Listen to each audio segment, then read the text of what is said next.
तो बच्चों हम शुरू कर रहे हैं नए चैप्टर और नाम है units and dimension. Units and dimension बेटा।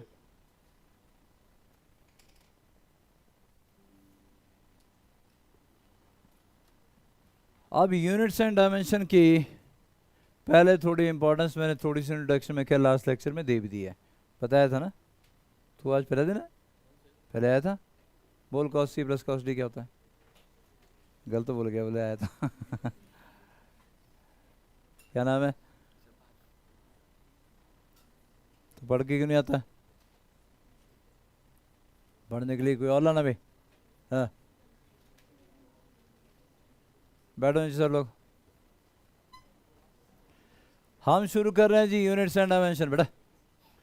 Units and dimension.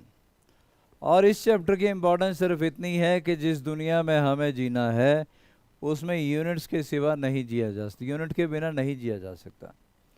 कुछ भी करना है उसकी मेजरमेंट ज़रूरी है, टाइम के हिसाब से टाइम की मेजरमेंट ज़रूरी है। अब क्लास लगानी है, हम लोगों ने सुबह शाम तक का टाइम टेबल है, तो उसमें पर आवर के हिसाब से क्लास का टाइम रखा हुआ है। उस पर्टिकुलर टाइम पे मुझे छोड़नी भी पड़ेगी तो मेजरमेंट करूँगा तभी छोड़ूंगा ना भाई। आपको कहीं से कोई चीज़ परचेज करनी है तो कितनी क्वांटिटी में परचेज करनी है उसको यूनिट बताना पड़ेगा। कुछ भी आपको खाने की कोई चीज़ लेनी है तो किलो में लोगे, ग्राम में लोगे, या पैकेट है कोई तो पैकेट में लोगे कि जी एक पैकेट 2 पैकेट दे। जिससे आपका मान लो दूध की बात आप करते हो कि जी हमें मिल्क चाहिए, तो मिल्क का उससे पैकेट मांगोगे ना भाई कि हमें भाई एक पैकेट है ना, 2 पैकेट 3 पैकेट जितने आपको चाहिए उतने मांगोगे उतने वो आपको देगा, यही होगा ना। लेकिन आप सिर्फ ऐसा नहीं कर सकते कि हाँ मुझे दूध चाहिए जी, और दूध चाहिए तो वो पूछेगा कितने पैकेट, बोले पैकेट फुकट नहीं बस मुझे दूध चाहिए। ये पॉसिबल नहीं है क्योंकि उसको आपसे चार्ज भी करना है, यूनिट तो रखना पड़ेगा। 1 पैकेट 2 पैकेट, अब ये यूनिट तो हो गया, या हाफ के जी 1 kg 1.5 kg, तो आपको यूनिट उसको बताना ही होगा। हमारी दुनिया में जीने का यही रास्ता है कि हमें इन चीज़ों से गुजरना पड़ेगा, इन चीज़ों का हमें पता होना चाहिए। और मैं आपकी नॉलेज के लिए बता दूं कि ये यूनिट्स के बारे में हम लोग ज़्यादा कॉन्शियस 1970 के आसपास हुए, उससे पहले भी थे, लेकिन आप लोगों को आइडिया नहीं होगा, तुम्हारी जनरेशन थोड़ा बाद वाली जनरेशन है। पेरेंट्स से जाके पूछिएगा, उनके टाइम में भी गांव में जब आप जाते हो तो गांव में, बल्कि आज भी मिल जाएंगे तुम्हें बहुत अजीब से यूनिट सुनने को मिल जाएंगे। जैसे मैंने आपको लास्ट टाइम भी बोला था, जैसे बोलते हैं पाइया, पाइया का मतलब 250 ग्राम। 250 ग्राम को अभी भी पाइया बोला जाता है गांव में। चलो पाइया तो हो गया यार, ठीक है, लेकिन और शेर सवा शेर जैसे यूनिट भी आज की डेट में गांव में चलते हैं, और उनका अपना एक वेट उन्होंने बनाए होते हैं। आसपास की नदी से पत्थर उठाया, गोल गोल सा देखा, अप्रॉक्सीमेटली सबके गांव के पास वैसे थोड़े ऊपर नीचे हो जाते हैं, मतलब एक्यूरेट मेजरमेंट नहीं है, लेकिन उसी के हिसाब से बार्टर सिस्टम में वो अपनी चीज़ें एक्सचेंज किया करते थे। यूनिट तो रखना पड़ेगा, उनको भी जीना है तो ये तो करना पड़ेगा सभी कुछ। तो हम पहले यूनिट पे जा रहे हैं, लेकिन यूनिट से पहले आपको इन चीज़ों पे ध्यान भी देना है बेटा कि हम आगे यूज़ करने वाले हैं ये सब। कि 10⁻⁻24 कहीं आपको दिखे तो उसको क्या बोलेंगे? योक्टो। 10⁻⁻21 कहीं दिखेगी तो क्या बोलेंगे? जेप्टो। 10⁻⁻18 को ऑटो, 10⁻⁻15 फिम्टो, 10⁻⁻12 पीको, 10⁻⁻9 नैनो, 10⁻⁻6 बेटा माइक्रो, 10⁻⁻3 मिली, 10⁻⁻2 सेंटी, और 10⁻⁻1 को डेसी कहा जाता है। जैसे कोई बोलता है कि 1 सेंटीमीटर, तो बेटा सेंटी का मतलब क्या हुआ यहाँ पे? 10⁻⁻2 ना बेटा, तो आप सेंटी की वैल्यू डाल दोगे तो क्या बनेगा? 10⁻⁻2 मीटर, 1/100 मीटर, यही तो होता है। तो जब प्रीफिक्स बोलते हैं इनको हम, प्रीफिक्सेस ऑफ पावर ऑफ 10। कोई बोले कि भाई हमारे पास किसी चलो डिस्टेंस की मेजरमेंट है कि जी डिस्टेंस हमारे पास ना 10 माइक्रोमीटर, माइक्रो का सिंबल ही होता है बेटा म्यू, 10 माइक्रोमीटर। अब माइक्रो की वैल्यू डालूं तो क्या थी बेटा? 10⁻, ये देखो 10⁻⁻6, तो 10 × 10⁻⁻6 मीटर कितना हो गया? 10⁻⁻5 मीटर हो गया। मतलब अगर आपको प्रीफिक्स की वैल्यू पता होगी, वो लिखेगा जी 1 माइक्रोमीटर, तो माइक्रो का पता होगा तो मीटर में चेंज कर लोगे उसको, 10⁻⁻6 मीटर हो गया। 5 माइक्रोमीटर, 5 इंटू 10⁻⁻6 मीटर, यही करना है ना बेटा।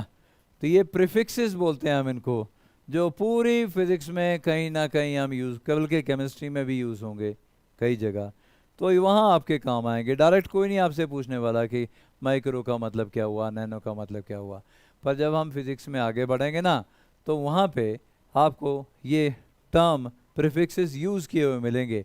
अगर आपको पता होगा तो आप एग्जैक्ट कैलकुलेशन लिख पाओगे, पता नहीं होगा तो क्या करोगे बताओ।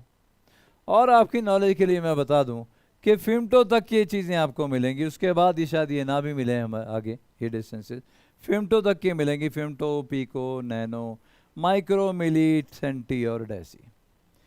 पॉजिटिव पावर में ये प्रीफिक्सेस पॉजिटिव में क्या बोलेंगे बच्चों? पॉजिटिव में किलो का मतलब 10⁻³ बेटा, किलो का मतलब 10⁻³। जैसे वो कोई बोलता है जी 10 किलोमीटर का डिस्टेंस है यहाँ से, मान लो कि इधर से लेके तारा देवी तक का कोई बोलता है, या आगे तक का कोई बोलता है शोगी तक का, बोली 10 किलोमीटर डिस्टेंस है। अब मीटर में कन्वर्ट करना है तो किलो का मतलब क्या हुआ बेटा? 10⁻³ मीटर हो गया, मतलब 10⁻⁴ मीटर टोटल डिस्टेंस हो गया, अगर मीटर में आपको लिखना है। प्रीफिक्सेस का मतलब पता होना चाहिए हमें, क्योंकि फाइनली ऐसा ही यूनिट में चलना है, सारी की सारी कैलकुलेशन मीटर में होने वाली है। किलो भी कहीं लिखा होगा उसको भी मीटर में कन्वर्ट करूंगा कुछ इस तरीके से लिख के। मेगा कहीं लिखा होगा बेटा, तो मेगा का मतलब 10⁻⁶। गीगा कहीं लिखा होगा 10⁻⁹। कहाँ सुना है गीगा? गीगाबाइट्स, गीगाहर्ट्ज, प्रोसेसर तुम्हारे कंप्यूटर की प्रोसेसिंग पावर गीगाहर्ट्ज में 10⁹। तो 10⁹ गीगा, 10⁻12 टेरा, 10⁻15 पीटा। हाँ यहाँ तक हम यूज़ करेंगे, इसके आगे वाले मुश्किल से मिलेंगे तुम्हें, लेकिन लिखे हुए हैं तो लिख लो और याद रखने में दिक्कत भी कोई नहीं है। लेकिन ये 10⁻18 एक्सा, 10⁻21 जीटा और 10⁻24 योटा। और ये इनके सिंबल आगे जी, किलो, मेगा का कैपिटल एम, गीगा का कैपिटल जी, टेरा का कैपिटल टी, पीटा का पी और एक्सा का ई, जीटा का जेड और योटा का वाई। ये स्मॉल में सारे के सारे, ये सारे स्मॉल में भाई। डेसी का डी, सेंटी का सी, मिली का एम, माइक्रो का म्यू, क्या बोलते हैं, क्या रीड करते हैं बेटा इसको? M U, mu, mu. Nano का एन, पिको का पी, स्मॉल में, स्मॉल लेटर में सारे के सारे एब्रिवेशन।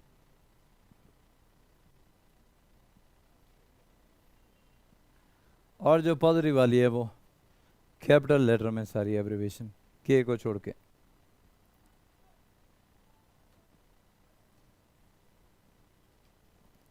तो आगे कहीं एब्रिवेशन मिले तो उसको कैसे कन्वर्ट करना है वो सीख रहे हैं जी अभी हम। फिलहाल जैसे मैंने कहा कि फिजिक्स अभी शुरू होनी है, फिजिक्स में जो टर्मिनोलॉजी आगे आने वाली है उसके बारे में थोड़ा समझने की कोशिश कर रहे हैं।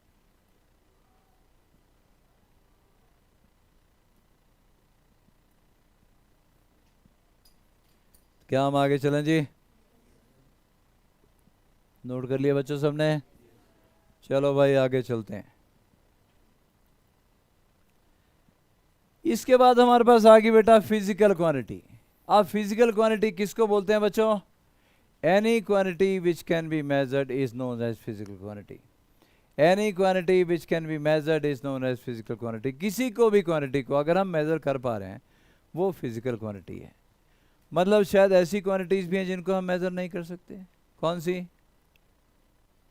अब जैसे स्मेल आ रही है, आप स्मेल को थोड़ा मेजर कर रहे हो कि जी 100 की स्मेल है, 50 की स्मेल है, ऐसा कोई यूनिट थोड़ा लगा सकते हैं। गंदी, अच्छी अच्छी गंदी बोल सकते हैं। तो कलर है कोई रेड है, अब रेड को थोड़ा बोलेंगे कि ज़्यादा बड़ा रेड है, कम वाला रेड है, कुछ कोई मेजरमेंट नहीं है उसकी। रेड है तो रेड है बस। इमेजिनेशन है तुम्हारी, इमेजिनेशन की भी कोई क्वांटिटी नहीं है कि थी मैं इतना % जो इमेजिन कर पा रहा हूँ उसका भी कोई नहीं है। तो ये चीज़ें मेजरेबल नहीं है। जिन चीज़ों को आप मेज़र नहीं कर सकते हो वो फिजिकल क्वांटिटी नहीं हो सकती। जिसको भी आप मेज़र कर सकते हो वो फिजिकल क्वांटिटी है। जैसे लेंथ मेज़र कर सकते हो ना भाई, मीटर में, किलोमीटर में, सेंटीमीटर में, डेसीमीटर में, किसी में भी मेज़र तो कर सकते हो ना। लेंथ हो गया, मास को मेज़र किया जा सकता है, केजी में कर सकते हो, ग्राम में कर सकते हो, मिलीग्राम में कर सकते हो, अलग अलग यूनिट हमने क्विंटल में कर सकते हो, टन में कर सकते हो। अलग अलग यूनिट हमने रखे हुए मास के भी, और ये अलग अलग यूनिट रखना भी ज़रूरी था। थोड़ी देर में आता हूँ इसके ऊपर। टाइम हो गया, टाइम सेकंड में मेज़र कर सकते हो, मिनट में मेज़र कर सकते हो, आर में भी तो मेज़र कर सकते हो, ठीक है। तो जो भी क्वांटिटी आप मेज़र कर सकते हो वो फिजिकल क्वांटिटी हुई। वेलोसिटी है बेटा, मीटर पर सेकंड में मेज़र कर सकते हो। फोर्स है न्यूटन, उसका यूनिट होता है, आपने ये 9th में पढ़ा है, अभी हमने दोबारा करना है, ठीक है। इसी तरह करंट है वो एम्पेयर में मेज़र किया जा सकता है, तो वो भी फिजिकल क्वांटिटी हुआ। जिस भी क्वांटिटी को आप मेज़र कर सकते हो बच्चा, वो फिजिकल क्वांटिटी है। सीरियस हो जाओ बेटा। जैसा आज मैं बार बार आपको अभी सिर्फ इतना समझाने की कोशिश कर रहा हूँ कि वो 10th वाले मोड से जल्दी बाहर निकलो। 9th 10th वाला मोड अब नहीं है। अगर उसी मोड में रहे तो पिछड़ जाओगे, और पिछड़ जाओगे तो आगे साथ में चलना मुश्किल हो जाएगा तुम्हारा। तो अगले लेक्चर में ये हाल नहीं होना चाहिए जो आज हुआ। हर लेक्चर में थोड़ा इंप्रूव करने की कोशिश करो, अपनी रूटीन बदलो। ये मुश्किल बिल्कुल नहीं है, लेकिन आपको मेहनत तो करनी पड़ेगी ना, बिना मेहनत के नहीं होगा। चलो बच्चों आगे चलो भाई, फिजिकल क्वांटिटी की डेफिनेशन समझ में आ गई। अब यूनिट की बात कर लेते हैं। हमारे पास 3 टाइप के यूनिट हैं। मैं यूनिट की बात करने लगा हूं जी अब। और यूनिट जैसा कि मैंने बोला, ये तो नेसेसरी है भाई। जिस दुनिया में हमें जीना है उसमें यूनिट के बिना नहीं जिया जा सकता। मुझे किसी को कुछ बेचना है तो यूनिट चाहिए, मुझे किसी से कुछ खरीदना है तो भी यूनिट चाहिए, मुझे कोई डिस्टेंस ट्रैवल करना है तो भी तो यूनिट चाहिए। तुमने टैक्सी करनी है तो टैक्सी का किलोमीटर के हिसाब से कराया है भाई। अब डिस्टेंस की मेजरमेंट करेगा कौन? उसके मीटर लगा होता है अंदर, वो डिस्टेंस की मेजरमेंट कर रहा होता है। तो यूनिट के हिसाब से कितना डिस्टेंस ट्रैवल किया उसके हिसाब से तुम उसको किराया रेंट देने वाले हो। बिना मेजरमेंट के तो बात ही नहीं बनेगी। अब टैक्सी में या गाड़ी में तुम बैठ गए और उसके किलोमीटर के हिसाब से किराया है, वो मेजर उसने किया नहीं, और वैसे ही तुमसे बोले निकाल, बोले 1 लाख रुपया तू मेरी गाड़ी में बैठा, तो काम हो लिया। तो उसको भी, जो टैक्सी वाला है उसको भी अपना डिस्टेंस देखना है, कितने किलोमीटर का तो उसकी गाड़ी में ट्रैवल हुआ है, पर किलोमीटर के हिसाब से जो उसने डिसाइड किया वो लेगा। तो मेजरमेंट ज़रूरी है, और मेजरमेंट के लिए यूनिट ज़रूरी है। और यूनिट भी ऐसा होना चाहिए जो काफ़ी कंफर्टेबल हो हमारे लिए। कंफर्टेबल का मतलब क्या हुआ? मुझे अगर इस पेन की जो मान लो कि लेंथ मेजर करनी है तो सेंटीमीटर चलेगा, यूनिट बढ़िया है। यहाँ से यहाँ तक 15 सेंटीमीटर हो गया मान लो, तो मैं बोलूँगा जी लेंथ जो पेन की है वो 15 सेंटीमीटर है। पर अगर मैं लेंथ सेंटीमीटर में मेज़र कर रहा हूँ तो ये इसका मतलब ये नहीं है कि हर जगह सेंटीमीटर ही चलेगा। अब यहाँ से कोई बोलता है कि भाई ले इसको पकड़ा दिया, वो फुट रूल जो छोटे वाला, बोल जा बेटा संजौली तक का डिस्टेंस नाप क्या, तो ये तो रह जाना 4-5 दिन रास्ते में ख़त्म हो जाना, आने जाने में ख़त्म हो जाना। मतलब ये, या लंबा कोई डिस्टेंस आपको मेज़र करना है, ऑफकोर्स आपको वो किलोमीटर में चाहिए, यूनिट अलग चाहिए, है ना, और यूनिट भी अलग चाहिए और मेजरिंग डिवाइस भी अलग चाहिए। तो यूनिट आपको देखना है अपने कंफर्ट के हिसाब से भी। मास केजी में मेज़र होता है, बहुत बढ़िया जी, लेकिन यार केजी में अब सब कुछ ही थोड़ा खरीद लेंगे हम लोग। क्विंटल में भी मेज़र होता है। अब क्विंटल में जाके दुकानदार के पास जाओगे, बोले जी 1 क्विंटल चीनी दे दो, अब चूँकि कहाँ रखोगे कहाँ यार, एक तुम 1 क्विंटल का मतलब 100 kg, तुम्हें तो केजी में चाहिए ना, 1 या 2 kg, वो कंफर्टेबल यूनिट है तुम्हारे लिए। क्विंटल तुम्हारे लिए ज़्यादा हो जाएगा। लेकिन अगर तुम, जैसे मैंने कहा था, किसी सोने वाले की ज्वेलरी शॉप में चले जाओगे और वहाँ बोलोगे जी कि मुझे 1 किलो सोना दे दो, तो भी गड़बड़ हो जाएगा, क्योंकि उतना पैसा तुम्हारी जेब में होगा नहीं, ठीक। और वो सोने का यूनिट थोड़ा अलग होगा, शायद वो ग्राम में और मिलीग्राम में चले तो ज़्यादा अच्छा होगा। ग्राम में चलेगा वो यूनिट। 10 ग्राम का 1 तोला बोलते हैं लोग। जाओगे ना शॉप में, कितने तोला सोना लिया जी, अब तोला क्या होता है, 10 ग्राम का 1 तोला मान लिया जाता है। तो वो ग्राम में यूनिट चलेगा, वो केजी में नहीं चलेगा, क्विंटल में ही चलेगा। तो कंफर्ट के हिसाब से भी हम यूनिट डिसाइड करते हैं। हमारे पास बस 3 टाइप के यूनिट है बेटा, फंडामेंटल, सप्लीमेंट्री और तीसरा डिराइव्ड। फंडामेंटल, सप्लीमेंट्री और डिराइव्ड, 3 टाइप के यूनिट हमारे पास है। जो फंडामेंटल यूनिट है ना बेटा, उसके करस्पॉन्डिंग जो फिजिकल क्वांटिटी होंगी, अरे फिजिकल क्वांटिटी क्या होगा यूनिट, जैसे मास फिजिकल क्वांटिटी है, उसका यूनिट क्या आ गया, केजी आ गया। लेंथ फिजिकल क्वांटिटी है, उसका यूनिट क्या आ गया, मीटर आ गया। कोई क्वांटिटी होगी उसका ही यूनिट आएगा ना यार बेटा, ठीक है। तो फंडामेंटल यूनिट उसी का होगा जो फंडामेंटल क्वांटिटी होगी। अब फंडामेंटल क्वांटिटी कौन सी है, जिसको किसी और की हेल्प से डिराइव हम नहीं कर सकते, जिसका इंडिपेंडेंट यूनिट देना जरूरी था। It is independent of, they are independent of each other and they are not inter convertible, एक दूसरे में कन्वर्ट भी नहीं होते। जैसे मास केजी में है, लेंथ मीटर में, अब केजी को मीटर में थोड़ा कन्वर्ट कर लोगे तुम, इंटर कन्वर्टेबल नहीं है, they are independent of each other. तो फंडामेंटल क्वांटिटीज के फंडामेंटल यूनिट होंगे जी, unit of length, mass, time, temperature, है ना बेटा, और luminous intensity, electric current, amount of substance etcetera, ये सब फंडामेंटल यूनिट आएंगे। और इन क्वांटिटी को क्या बोलेंगे? Fundamental quantities.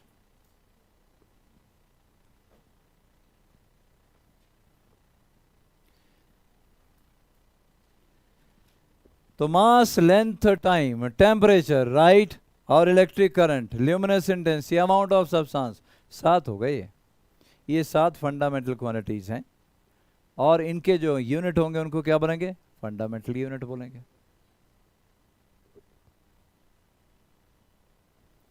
बहुत पुरानी बात नहीं है जी, 1970 जैसा मैंने आपको कहा, उस टाइम ये डिसाइड किया गया कि यार ऐसे अनऑर्गेनाइज तरीके से दुनिया तो चलेगी नहीं।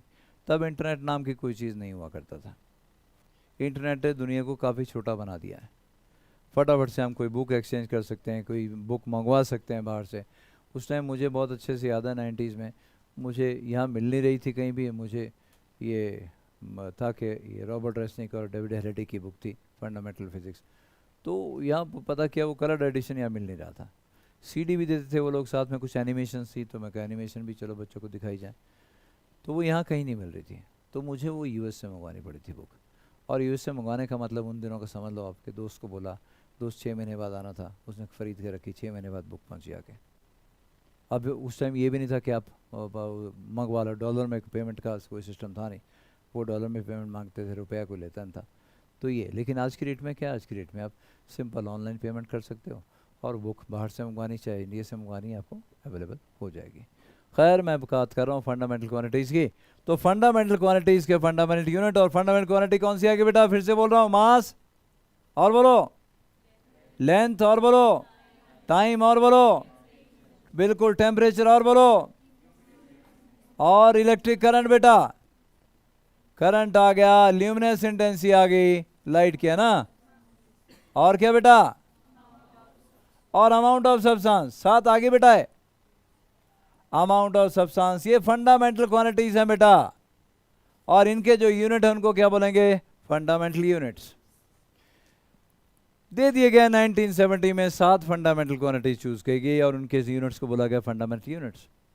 कुछ सालों बाद लगा यार कुछ रह गया बॉस,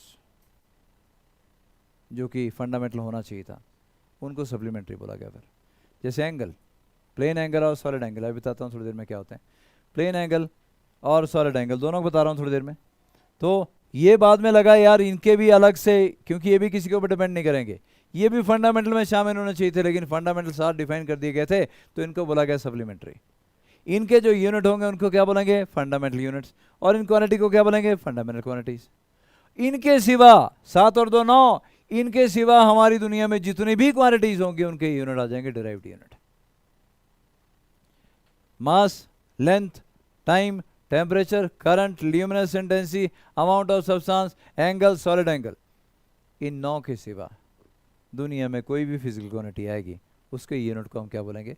डिराइव्ड यूनिट। तो 3 टाइप की यूनिट हमारे पास है, फंडामेंटल, सप्लीमेंट्री और derived.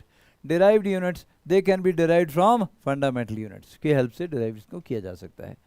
Units of velocity, acceleration, force etcetera, ये सब के आएंगे बेटा डिराइव्ड यूनिट्स में आएंगे, क्योंकि डिराइव्ड फिजिकल क्वांटिटी के यूनिट है। इसमें किसी को कुछ पूछना हो तो बोले। अपने दिमाग में क्वेश्चन को इजीली फ्लो होने दिया करो, ये नहीं सोचना कि साथ वाला क्या सोचेगा, इसको ये आता है वो आता है, बाढ़ में गया साथ वाला। सोचना नहीं है कि तुम्हारे साथ बैठा भी है, तुम्हें किस चीज़ का पता नहीं चल रहा है या शक है किस चीज़ के बारे में, सिर्फ इजीली उसको क्वेश्चन को फ्लो करने दो बाहर। किसी के दिमाग को क्वेश्चन आ रहा है बेटा? नहीं, चलो बहुत बढ़िया जी, आगे चलने लगा हूँ जी। 4 type of system of unit हमारे पास शुरुआत में थे, 4 टाइप के। पहला बेटा, पहला हमारे पास था जी MKS सिस्टम। M का मतलब मीटर, K का मतलब kg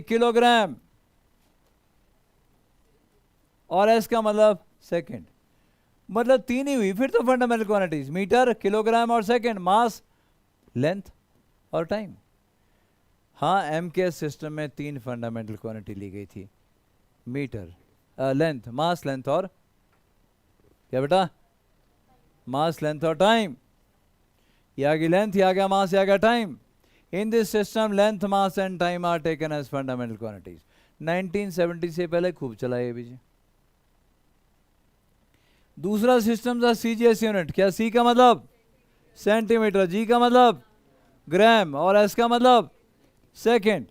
तो इसमें भी तो तीन ही आई, लेंथ, मास और टाइम। 1970 से पहले ये भी खूब चला। तो इसमें फंडामेंटल क्वांटिटी सिर्फ तीन थी, फंडामेंटल यूनिट भी तीन ही होंगे। फिर आ गया एफपीएस, फुट और पाउंड और सेकंड बेटा है ना, लेंथ फुट में, मास पाउंड में और टाइम सेकंड में।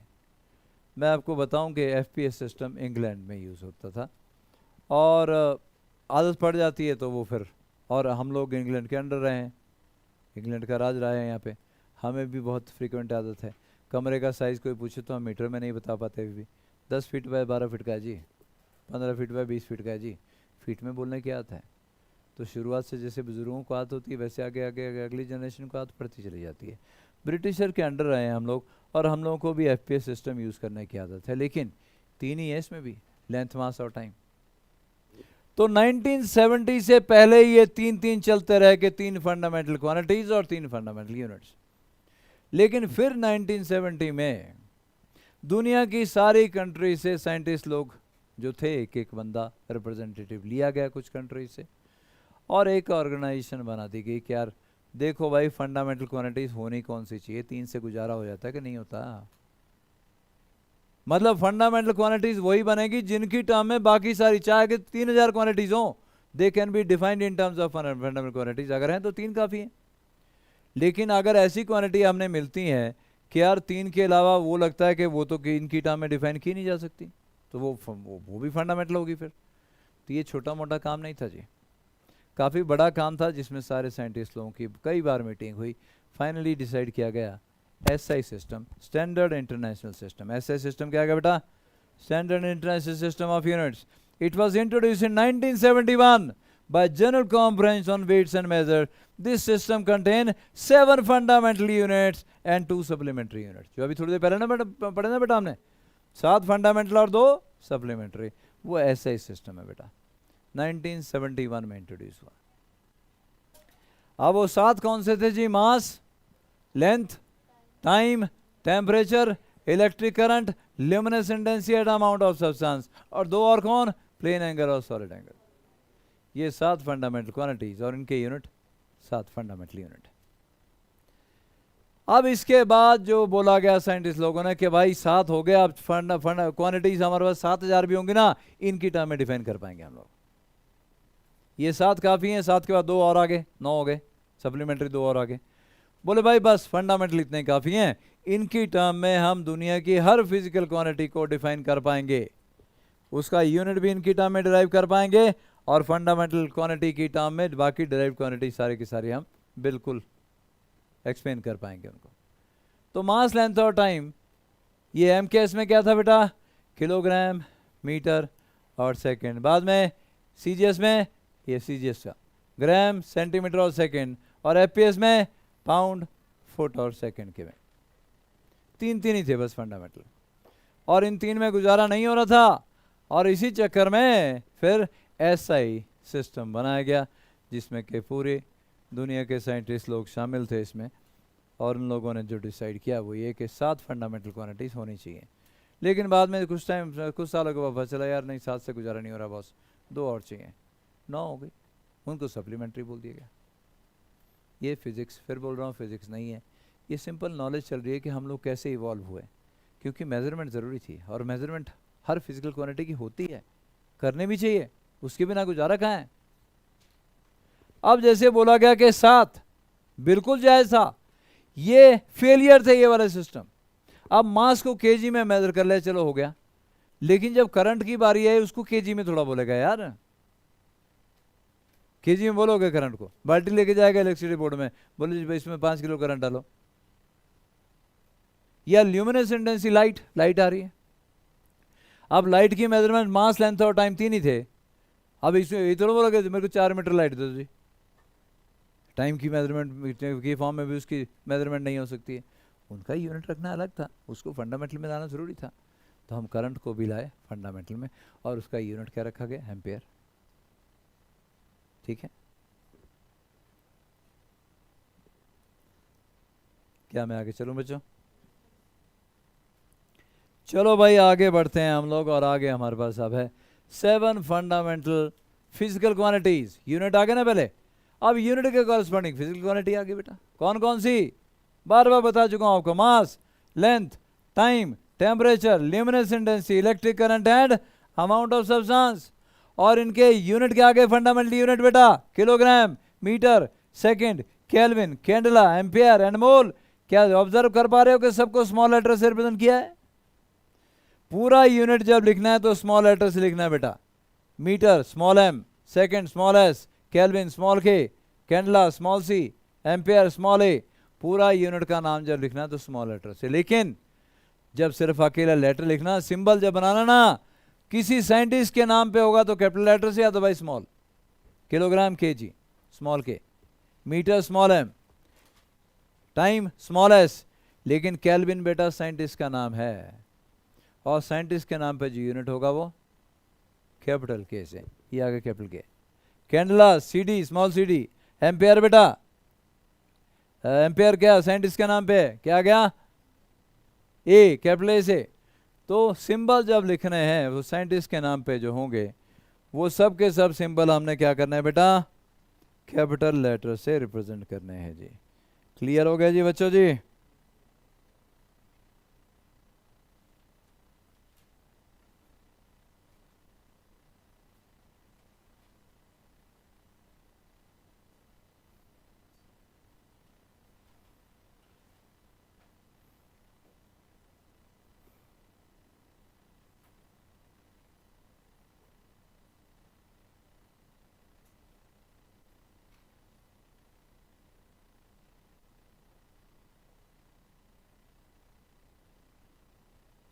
हो गया बच्चों? चला जाए आगे, कर लो आराम से। तो आपके पास ये 7 फंडामेंटल क्वांटिटीज आ गई जो एसआई सिस्टम वालों ने इंट्रोड्यूस की। और एसआई सिस्टम का मानना ये था, और अभी तक वो मानना चला हुआ है, कि 7 ए और 2 सप्लीमेंट्री, इसके सिवा किसी और को फंडामेंटल चूज करने की ज़रूरत है नहीं। दुनिया में आगे 500 क्वांटिटी होंगी, 700 होंगी, 7 जितने भी फिजिकल क्वांटिटी होंगी, they all can be derived in terms of fundamental quantities.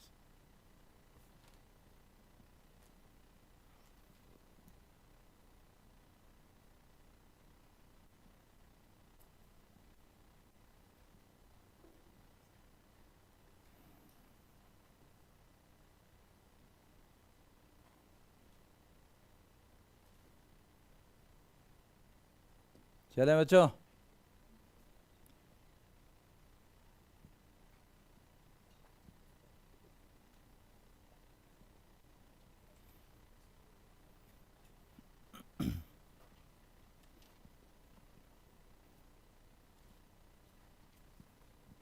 हाँ जी।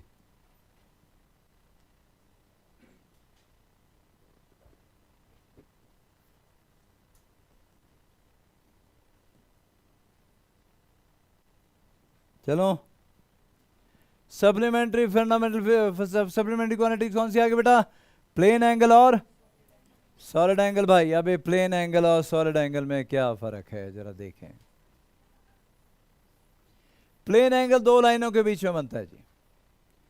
देखना भाई, एक ये वाली लाइन और एक ये वाली लाइन, ये क्या बन गया, थीटा। इसी को बोलते हैं प्लेन एंगल। ये 2 लाइनें, किन्हीं भी 2 लाइन के बीच में जो एंगल बनेगा वो plane angle, theta. Theta is always equal to arc upon radius बेटा। ये आर्क है, एस बोल दिया इसको मैंने, ये रेडियस बोल दिया। Theta is equal to arc upon radius के बराबर होगा। और इसका जो ऐसा यूनिट है वो पता क्या होता है, रेडियन। ऐसा यूनिट होता है बेटा radian. R A D, short में आर ए डी लिखते हैं, स्मॉल आर से शुरू करके। दो लाइनों के बीच में जो एंगल हुआ वो प्लेन एंगल जी। तो फिर ये सॉलिड एंगल क्या हुआ जी? सॉलिड एंगल दो लाइनों के बीच में नहीं है। सॉलिड एंगल पूरा सरफेस के अंदर जो एंगल आपको दिख रहा है, देख पा रहे हो? आइसक्रीम कोन के अंदर जो बनता है, चने की पुड़ी वाले के अंदर जो पूरा चारों तरफ से कवर्ड है, अंदर जो एंगल बन रहा है दो लाइनों के बीच में नहीं है, पूरा सरफेस इसको बाउंड करके रखा हुआ है। 3D में ये 3D में चारों तरफ से अंदर जो एंगल बन रहा है जाके ये है सॉलिड एंगल। तो सॉलिड एंगल आपके पास 3D में बनेगा, जबकि 2D में बना कौन?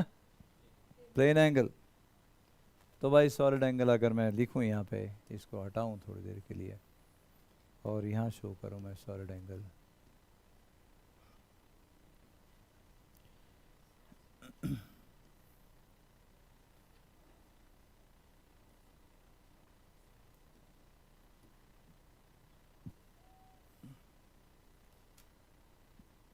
ये भाई सॉलिड एंगल।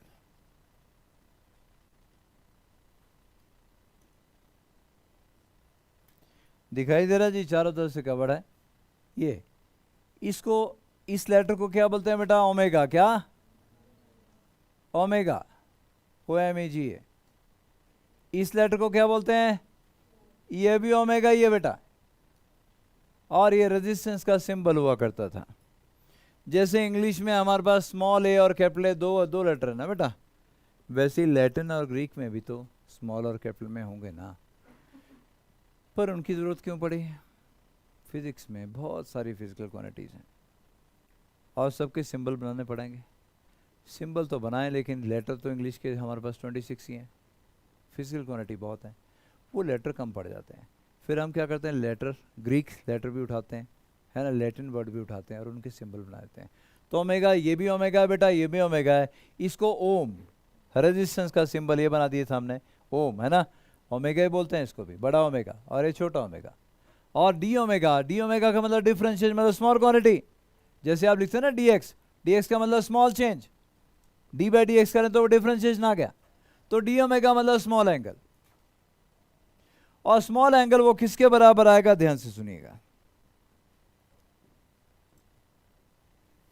मान लो यहां से यहां तक का डिस्टेंस आपके पास ये है आर, ये कितना जी? आर।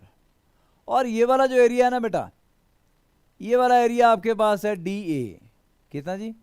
D A. छोटा एरिया, छोटा एरिया मतलब पूरा करेंगे तो फिर तो बड़ा होगा, है ना। लेकिन छोटा सा एरिया को, जैसे छोटा सा चेंज इन वेलोसिटी आगे से लिखना होगा तो मैं क्या लिखूंगा? D V. छोटा सा डिस्टेंस लिखना होगा तो डी एक्स, मतलब डी जहां इन्वॉल्व हो गया वो स्मॉल चेंज, ठीक। और ये बार बार मिलेगा तुम्हें। तो मैंने डी ओमेगा छोटा सा एंगल, डी ए छोटा सा एरिया, तो क्या होता है बेटा? डी ओमेगा इज क्या? D A upon R square. जैसे आपके पास थीटा था arc upon radius, right, S by R, वैसे ही आपके पास डी ओमेगा क्या आएगा? D A upon R square. और इसका ऐसा यूनिट क्या होगा? स्टीरेडियन, STERADIAN। और सिंबल क्या होगा? SR। सॉलिड एंगल का ऐसा यूनिट होगा स्टीरेडियन। प्लेन एंगल का क्या था जी? रेडियन। सॉलिड एंगल का स्टीरेडियन।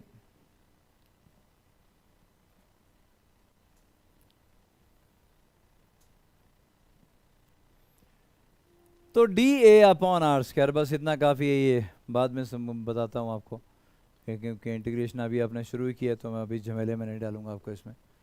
D A upon R square, और ऐसा यूनिट क्या आ गया बेटा? स्टीरेडियन आ गया। तो आपके पास 7 फंडामेंटल क्वांटिटीज़ आ गई, 7 उनके फंडामेंटल यूनिट आ गए, 2 उसके बाद सप्लीमेंट्री फिजिकल क्वांटिटी आ गई, और 2 ही उनके सप्लीमेंट्री यूनिट भी आ गए। इसके अलावा दुनिया में जितनी भी फिजिकल क्वांटिटी है सब के सब डिराइव्ड होंगे, सब के सब डिराइव्ड फिजिकल क्वांटिटीज इन 9 के सिवा। अब ऐसा ही सिस्टम के एडवांटेज क्या है? Advantage of SI system is that it is assign only one unit to various form of particular physical quantity. For example, unit of all kind of energy is joule. जबकि MKS system में पता क्या करते थे कि kinetic energy joule में, potential energy joule में, लेकिन जब हीट एनर्जी है कैलोरी में तो उसका यूनिट कैलोरी रख दिया था। इलेक्ट्रिक एनर्जी उसको कुछ और ही रख दिया था, है, तो उसका वाट आवर में मेज़र कर लेते थे हम लोग। मतलब ये कि एनर्जी, अरे भाई इलेक्ट्रिकल एनर्जी हो, साउंड एनर्जी हो, हीट एनर्जी हो, है तो एनर्जी ना, उसका एक ही यूनिट होना चाहिए ना। तो एमके सीजेस वालों ने गड़बड़ ये की थी कि हर एनर्जी का यूनिट अलग था, लेकिन ऐसा ही सिस्टम है, दुनिया की कोई भी एनर्जी होगी उसका एक ही यूनिट मिलेगा आपको, क्या? जूल। हीट एनर्जी का यूनिट भी जूल, काइनेटिक एनर्जी का यूनिट भी जूल, पोटेंशियल एनर्जी का यूनिट भी जूल, इलेक्ट्रिक एनर्जी का यूनिट भी जूल, साउंड एनर्जी का यूनिट भी joule. We have various forms of energy, लेकिन एनर्जी का यूनिट हमेशा आपको जूल ही मिलेगा। किसमें? ऐसा ही सिस्टम में। Unit of mechanical energy is joule, that of heat energy is calorie, and that of electric energy is watt hour. कहाँ? जो एमके सिस्टम था उसमें। लेकिन ऐसा ही सिस्टम है, सिर्फ और सिर्फ जूल, सबका यूनिट जूल। तो ये हमें एडवांटेज हो गई भाई ऐसा सिस्टम की, कि एक फिजिकल क्वांटिटी जहाँ जिस मर्जी ब्रांच में आए उसका वही यूनिट मिलेगा आपको।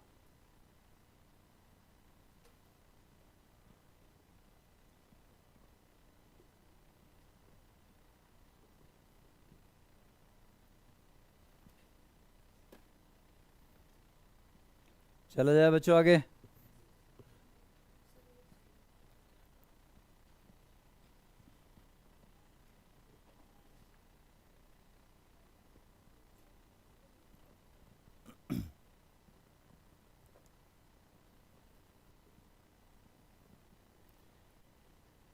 अच्छा, एनसीईआरटी की बुक्स ले ली बेटा आप लोगों ने? क्योंकि अब फिजिक्स शुरू हो रही है तो एनसीईआरटी तो सबने ले लेनी है, ठीक। बाकी जो हम क्लास में करवा रहे हैं ये आपके अलग होगा, एनसीईआरटी में जो होगा वो तो होगा ही होगा ना, थोड़ा एक्स्ट्रा होगा इसमें, और एक्स्ट्रा होगा तो वो कॉम्पिटिटिव एग्जामिनेशन में आपके काम आएगा। एलेबोरेटेड ये आपको पीडीएफ फाइलें भी मिल जाया करेंगी, लेकिन क्लास में नोट करना है सब लोगों ने। कोई ऐसा ना हो कि बीच में वैसे ही बैठे हुए आराम से, एक एक चीज़ साथ में नोट करते रहना है, और एनसीईआरटी से साथ में देखते जाना है, जो नहीं पता चले उसमें से पूछते भी जाना है, ठीक। आगे कुछ टाइम के बाद एनसीईआरटी तो सबकी सारे सब्जेक्ट की ले लेनी ना, कुछ टाइम के बाद फिर कोई रेफरेंस बुक होगी तो मैं अपने आप रिकमेंड करूँगा, जब आपकी फिजिक्स स्टार्ट हो जाएगी, कुछ लगेगा कि हाँ आप लोगों को कुछ एक्स्ट्रा की ज़रूरत है, पर ज़रूरत पड़ेगी नहीं, क्योंकि हमारे नोट्स भी तो मिल गया ना सबको, बस फिर उसमें से करेंगे हम असाइनमेंट्स फिर, और बाकी एक्स्ट्रा चीज़ें ज़रूरत पड़ने नहीं वाली। अगर कुछ पड़ी तो मैं आई लेट यू नो। चलो आगे बेटा, चलो भाई अगर थोड़ा और आगे बढ़े हम लोग, तो अब ये आपने नोट कुछ नहीं करना, बस ये वैसे ही देखना है थोड़ी देर के लिए कि फंडामेंटल क्वांटिटीज आ गई हमारे पास, क्या? लेंथ, मास, टाइम, और क्या बेटा? टेम्परेचर आ गया, इलेक्ट्रिक करंट आ गया, और ल्यूमिनेसेंस इंटेंसिटी, ये सारी उनकी डेफिनेशन बहुत अजीब दी गई थी। अब जैसे लेंथ की डेफिनेशन हमारे को दी गई थी कि जी मीटर जो है, मीटर वो मीटर है जो कि पेरिस की एक लैब में एक रॉड पड़ी हुई है, जब मीटर की डेफिनेशन पूछते थे। तो ये स्टैंडर्ड प्लेटिनम इरिडियम मीटर बार थी हमारे पास, जो कि फ्रांस में पेरिस में पड़ी हुई है एक एसी लैब के अंदर।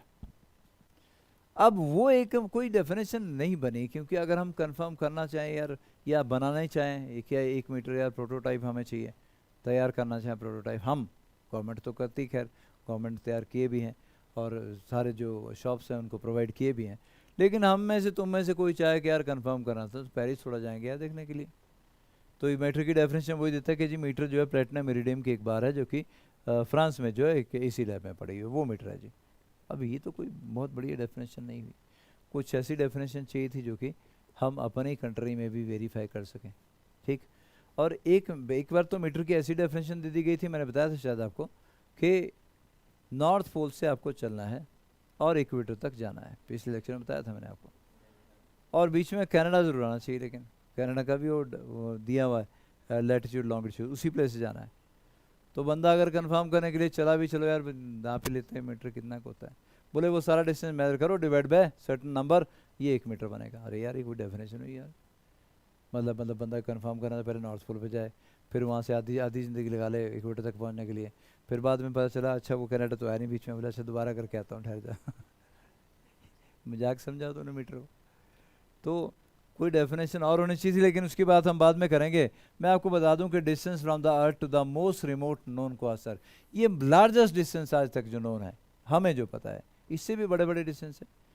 हमारी नॉलेज अभी बहुत लिमिटेड है, हम अपने ही सोलर सिस्टम को नहीं जानते ढंग से, बाकी तो छोड़ो, अपना सन, अर्थ, अपनी अर्थ के बारे में भी ढंग से नहीं जानते, बाकी जो हमारे सोलर सिस्टम में जो प्लैनेट्स हैं उनके बारे में अच्छे से नहीं जानते हम लोग, बाकियों को तो छोड़ो। ऐसा जैसा हमारा सन है, ऐसे मिलियन बिलियंस ऑफ सन है हमारी गैलेक्सी में। एक सन के अराउंड हमारी अर्थ भी घूम रही है, मार्स भी है, जुपिटर भी है, सब घूमे जा रहे हैं ना। अरे एक और सन भी है भाई, उसके अराउंड भी वैसे ही 5-7 लोग घूम रहे हैं। दूसरा तीसरा सन एक और भी है, उसके अराउंड भी 10-15 लगे घूमने। गैलेक्सी में ऐसे सन की कमी थोड़ा है, और वो सन मिल मिला के किसी और बड़े सन के अराउंड घूम रहे हैं, सारे मास के अराउंड घूम रहे हैं। ये बहुत कॉम्प्लेक्स सिस्टम है। जैसे हमारा सन है ना, स्टेशनरी नहीं है अभी, नहीं, हमारे सन के अराउंड घूमे जा रहे हैं कौन, हमारी अर्थ भी घूम रही है, मार्स भी घूम रहा है, जुपिटर भी घूम रहा है, ये सारे प्लैनेट्स घूम रहे हैं। अपनी अर्थ के अराउंड तुम्हारे कौन घूम रहा है, अरे मून घूमे जा रहा है भाई। लेकिन तुम्हारी अर्थ घूम रही है सन के अराउंड, तो मून तुम्हारी अर्थ के अराउंड भी घूम रहा है और सन के अराउंड भी घूम रहा है। वैसे ही तुम्हारा सन भी किसी बड़े सन के अराउंड लगा घूम रहा है, सारे प्लैनेट को साथ में लेके। जो सिचुएशन हमारे मून की है कि अर्थ के चक्कर भी काटेगा, सन के चक्कर भी काटेगा, वही सिचुएशन हमारे सन की भी है। सन किसी और के चक्कर काट रहा है और सन के साथ साथ हम भी किसी और के चक्कर काटने में लगे हुए हैं। ये गैलेक्सी कितनी वाइड है किसी को नॉलेज नहीं है। इसमें किसने अर्थ जैसे और प्लेनेट है किसी को नॉलेज नहीं है अभी। हम लोग यहाँ पर लाइफ इसलिए है क्योंकि हम लोग सन से कंफर्टेबल डिस्टेंस पे हैं, जहाँ टेम्परेचर ना तो बहुत ज़्यादा है ना बहुत कम है, इसलिए जिंदा है। जो थोड़ा नज़दीक होगा, सन के नज़दीक होगा, वहाँ गर्मी इतनी ज़्यादा होगी कि लाइफ पॉसिबल नहीं होगी। जो थोड़ा दूर होगा वहाँ ठंड इतनी ज़्यादा होगी कि लाइफ पॉसिबल नहीं होगी।